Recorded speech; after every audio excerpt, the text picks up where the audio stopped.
지난 시간에 이어서 오늘은 247조 이제 휴전과 관련된 이야기를 하도록 하겠습니다. 이제 지난 시간에 우리는 6.25 전쟁이 일어나게 된 배경부터 해서 과정을 이야기했어요. 그래서 3일 만에 우리가 서울을 빼앗기고 계속 쭉쭉 내려와서 낙동강 유역까지 계속 밀려났잖아요. 그러다가 유엔 연합군이 이제 참전하게 되면서 인천 상륙작전을 가지고 이제 서울을 다시 수복을 하고 이제 그걸 이제 계기로 해가지고 북쪽으로 계속 진출을 해 나가죠. 그래서 이제 거의 다 이제 북진 통일을 거의 이룰 때쯤 됐을 때 어디가 개입했어? 중국이 이제 개입을 한 거야. 그래서 중국군이 개입을 하게 되면서 또 우리가 밀려나게 되는 것이죠. 그래서 그 과정에서 있었던 흥남철수라고 하는 사건이 있었지. 그 흥남철수 이야기하면서 마무리를 했었습니다. 그래서 1사 후퇴 이후로 또 휴전선 부근에서 계속해서 오고 가는 공방전이 있었다까지 이야기를 했던 것 같아요. 그래서 오늘은 이제 이렇게 해서 이제 전쟁이 사실상 1950년 6월 25일에 시작을 해서 1951년도부터 이제 휴전에 대한 이야기가 되기 시작해요. 그러니까 거의 이제 1년 정도 전쟁이 이제 이루어진 상태에서 이제 휴전 얘기가 이제 오고 가죠. 소련이 제의를 해요. 소련이 좀 너무 소모적인 전투가 계속해서 벌어지고 있으니까 그래서 소련의 제의로 회담이 시작이 됐어. 근데 회담은 51년 7월에 시작을 했는데 회담이 마무리된 건 53년도예요. 그러니까 회담은 지금 몇 년을 한 거야? 산수 안 돼? 51년에 회담을 시작해서 53년에 회담이 끝났어. 그러면 2년. 대답은 해도 돼. 대답해도 돼. 대답을 안 한다고 2년. 발음 똑바로 해야죠. 빠르게 얘기하지 마세요. 천천히 얘기하세요. 이거 살릴 거야. 이거 내가 살려서 방송에 올릴 거야 내가. 역시 수업은 이렇게 직관을 해야 돼, 그지? 그런 거 다 자르고 나서 수업만 딱 올려봐. 얼마나 재미없어. 애들을 수업 보내는데 다 노잼이야 뭐 이럴 거 아니야. 근데 이런 얘기 좀 하면서 좀 해야 그래야 수업도 재밌거지. 그렇지, 그지? 메롱. 너무 싫었어요. 늘까 이가. 니들은 이런 얘기도 못 듣고. 얼마나 재밌는데. 이랬는데 지금 속으로 이랬지 재미없는데? 자, 회담이 진행되고 있었어요. 회담 진행되는 도중에 계속해서 공방전이 계속돼요. 왜 그러냐면 생각해봐. 자, 회담이 지속이 되면서 자 우리 이제 휴전합시다라고 결정을 할 거야.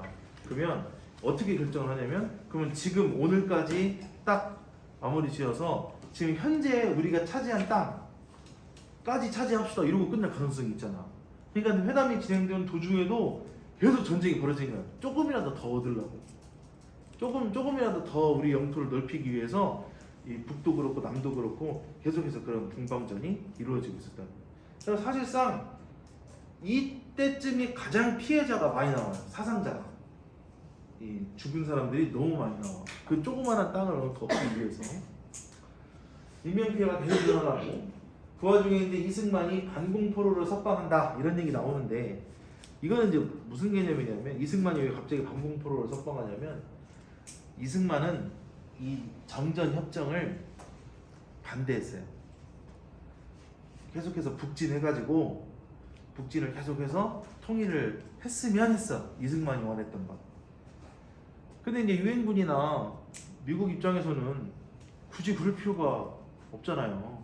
왜냐면 계속해서 전쟁 물자만 소모가 될 것이고 사람만 죽어나갈 것이고 그러니까 적당한 시기에 소련도 정전하자고 얘기하고 하니까 이 정도 선에서 마무리를 지었으면 하는 그런 바람도 있었을 거예요.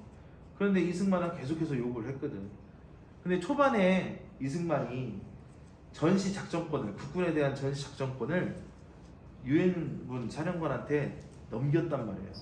그러니까 전쟁에 대한 모든 권한이 유엔군 사령관한테 있었던 거예요. 그러니까 우리가 정할 수 있는 부분이 아니었던 거지. 그러니까 이승만은 북진 통일을 계속 주장했지만 어쩔 수 없는 상황이었어. 막 마냥 주장할 수만은 없는 그런 상황. 그런데 이제 정전협정을 하면서 무슨 얘기가 오고 갔냐면, 그럼 지금까지 우리가 서로 잡은 포로들을 어떻게 할 거냐. 포로. 그러니까 지금 북한에서도 국군 포로나 유엔군 포로를 지금 잡았을 것이고, 남한 측에서도 북한군이나 중국군 포로들을 잡았을 거야. 그럼 이들을 어떻게 할 거냐. 그래서 그런 논의를 하는데 뭐 그냥 다 풀어주자 이런 얘기도 있었고, 근데 이제 남측에서 유엔군 측에서 주장했던 것도 뭐도 있냐면, 원하는 사람만 풀어주자. 포로들 중에서 나 여기 남아있을래요 하는 사람도 있을 수 있지 않냐. 그러니까 원하는 사람만 풀어주자. 뭐 이런 얘기도 오고 가고 막 그랬어요. 근데 그런 와중에 갑자기 이승만이 반공 포로들을 풀어줘 버려요. 반공 포로라는 것은 나 여기 남한에 남겠다 라고 주장한 사람들이 있어요. 포로들 중에서. 그 사람들을 그냥 풀어줘 버려요. 그러니까 미군 입장에서는 당혹스러웠던 거야. 이 갑자기 이게 뭐지? 어쨌든 그 이승만이 이제 북한으로 가지 않겠다라고 하는 이 반공 포로들을 이제 석방을 했어요. 그러니까 이 정전회담이 다시 멈춰버린 거야. 그래서 회담이 지연되게 됩니다. 하지만 2년여가 지난 다음에 1953년에 이제 회담이 마무리가 되는데요. 정전협정이 1953년 7월 27일에 이루어집니다. 휴전선이 확정됐어요. 휴전선. 그전에는 그냥 38도선이었지. 38도선으로 연료를 쭉 돼 있었는데, 이제 그것이 아니라 이때 당시에 그 점령했던 지역까지의 영토를 이제 휴전선, 전쟁을 멈추는 선으로 해서 휴전선을 확정했고, 비무장지대를 설치하는데, 그러니까 가운데 이렇게 휴전선을 만들어 놓고 남과 북으로 각각 2km씩 평행선을 하나 더 긋는 거예요. 평행선을. 그래서 거기서 이제 또 선을 그어. 그럼 가운데 있는 4km 정도 되는 너비의 그 땅이 있겠죠. 그 땅을 비무장지대. 이 지역에서는 무장하지 않는다. 어쨌든 비무장지대가 4km 정도 거리로 설치가 됩니다. 그리고 이제 군사정전위원회, 그리고 중립국 감시위원단, 이런 것들을 설치하는 내용들을 규정을 지었고요. 포로의 자유의사를 존중한 포로 교환을 하겠다. 그러니까 그들의 자유의사, 나 여기 남겠다, 내지는 나 가겠다, 이런 의사를 주고받아서 그에 맞는 포로 교환이 이루어지게 됩니다. 교과서 247쪽까지 되어 있고요. 이승만은 아까 얘기했지만 북진 통일을 계속 주장했다 했죠. 네, 그래서 이 정전협정에 서명하지 않았습니다. 근데 사실 이승만은 서명을 할 필요도 없었어요. 왜냐면 아까 얘기했지만 군사 작전권을 누구한테 줬다고? 유엔군 사령관한테 줬다고. 그래서 서명을 할 필요도 없어요. 넘겨버렸기 때문에. 그래서 사실은 이 정전협정서에는 그러면 어떤 사람들의 서명이 들어가 있냐? 유엔군 사령관, 그리고 중국군 사령관, 아니 북한군 사령관, 이 세 명의 사인만 들어가 있어요. 자, 여러분 제가 그 학습지 뒷면에 자료를 하나 드렸어요. 학습지 뒷면에 그 정전협정이라고 해서 맨 밑에 보면 정전협정 내용이 쭉 돼 있죠. 근데 이제 그 맨 밑에 보시면은 서명한 사람들 이름이 써 있어. 서명한 사람들 이름 보시면은 뭐 미국 사령관 이름 써 있고, 그지? 그다음에 누구 있니? 북한군 사령관 김일성 있고, 그다음에 중국군 사령관 펑더하이. 이 세 명 이름만 써 있죠. 이승만 이름이 없어요. 그러니까 우리 편이라고 하지, 그지? 남한편은 그 유엔군 사령관이 이제 전체를 같이 했고, 그다음에 이제 저쪽 편은 중국과 북한이 이제 한 쪽으로 해가지고 이 두 일방이 서로 이렇게 정해져가지고 이렇게 서로 협정을 맺은 겁니다. 세 명 사인만 들어가 있어요. 지금 이게 지금 정전협정을 맺고 있는 사진이에요. 네, 그래서 이쪽 유엔군 사령관이 지금 현재 서명하고 있고, 저쪽에서 이제 북한 관계자 그리고 중국 관계자가 이제 서명을 하고 있는. 자, 휴전이 이렇게 이제 성립이 되었어요. 자, 그러면 6.25 전쟁의 피해와 영향은 어떠했을까? 피해와 영향. 일단 먼저 인적 피해와 물적 피해가 매우 컸죠. 사람이 엄청 많이 죽었고요. 그다음에 뭐 여러 가지 뭐 기물들 파손된 거는 뭐 말도 할 수가 없겠지. 전쟁이 일어났는데 멀쩡할 리가 없겠죠. 지금 옆에 있는 그래프를 보시면은 이제 인명 피해를 나타낸 그래프인데 초록색 그래프는 이제 민간인 피해, 그리고 파란색 그래프는 이제 군인들 피해가 되겠고요. 옆에 있는 이 사진들은 당시 이제 전쟁 고아들로서 부모를 잃고 이렇게 있는 아이들을 미군들이 사진을 찍어서 지금 이렇게 전해지고 있는 것들이에요. 전쟁 고아들이 또 엄청 많이 일어나고, 또 이산 가족들도 뭐 말할 것도 없지. 전쟁통에 막 피난 다니면서 서로 잃어버린 이산 가족들이 굉장히 많았거든요. 그래서 1980년대에 이산 가족 찾기 방송 프로그램이 있었어요. KBS에서 해가지고 굉장히 오랫동안 그 방송을 했거든요. 처음에는 한 3, 4회 정도 하려고 그랬대요. 근데 이게 너무 사람들이 신청도 많이 하고 반응도 폭발적이어서 그냥 한 몇 개월 했을걸? 7, 8개월 정도 했을걸요? 내 기억에. 그랬던, 저도 어렸을 때였긴 했는데 그 기억에 그랬던 것 같아요. 자, 그럼 전쟁 영향 봅시다. 전쟁 영향. 전쟁 이후에 우리는 어떤 영향을 받게 됐는가? 일단 남북한의 적대감이 너무 심해졌죠. 일단 전쟁을 북한이 일으켰죠. 전쟁을 북한이 일으키니까 국내에 이 반공에 대한 이 생각이 더욱더 강해지는 거예요. 근데 공산당 이놈들은 그냥 죽일 놈들이야. 너무도 싫어. 근데 이러한 감정을 남북한이 각각 자신들의 독재 정치를 더욱더 강화시키는데 이용을 했다는 거예요.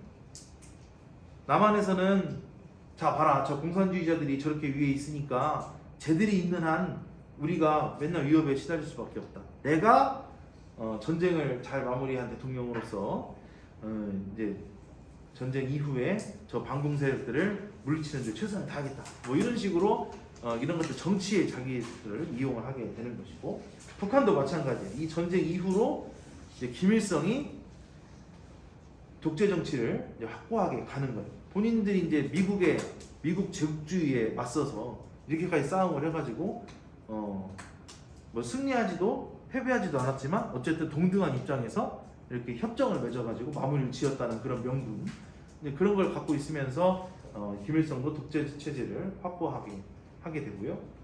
이승만도 마찬가지였습니다. 전쟁 중에 이제 인구가 많이 이동을 해요.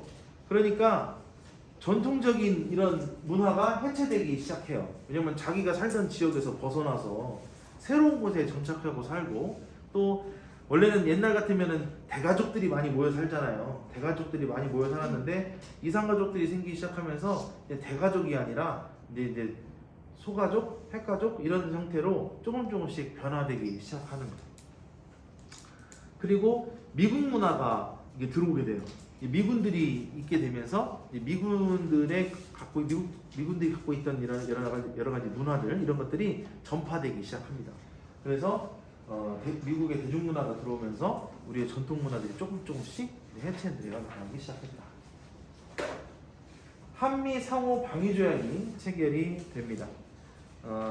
이거는 이제 미국이 다시 또 한국에서 무력 충돌이 발생할 때 유엔 결정과 상관없이 미국이 직접 개입하겠다라고 하는 내용을 담은 한미 상호 방위 조약. 그래서 주한미군이 이제 이때부터 한국에 주둔하게 됐어요. 지금도 있죠?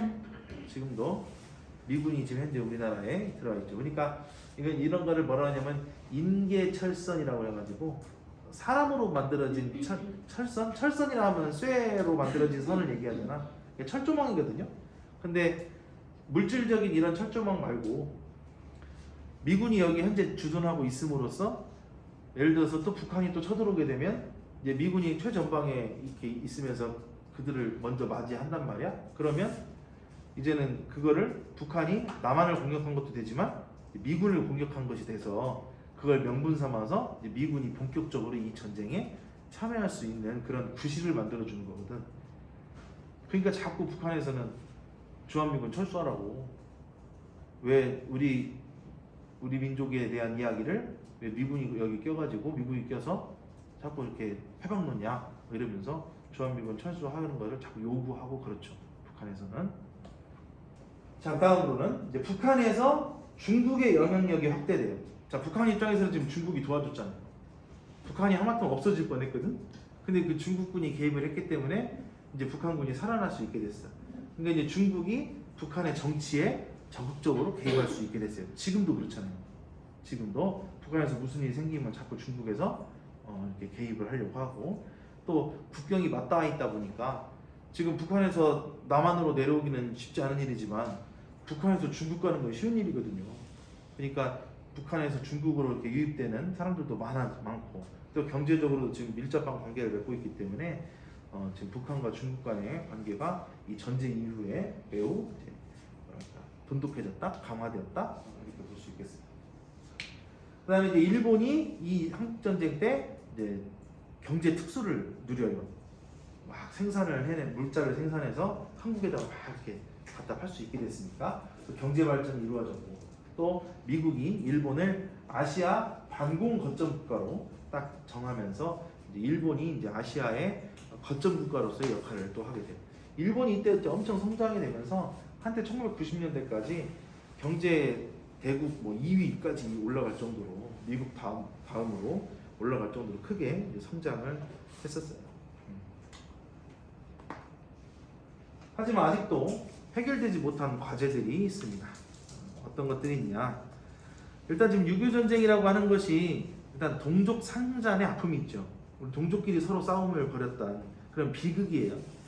그리고 이제 냉전 시대가 시작되고 나서부터 소련과 미국 사이에 이제는 갈등이 시작된 냉전 시대 이후에 거의 최대 규모로 이루어진 국제 전쟁이라고 볼 수 있거든요.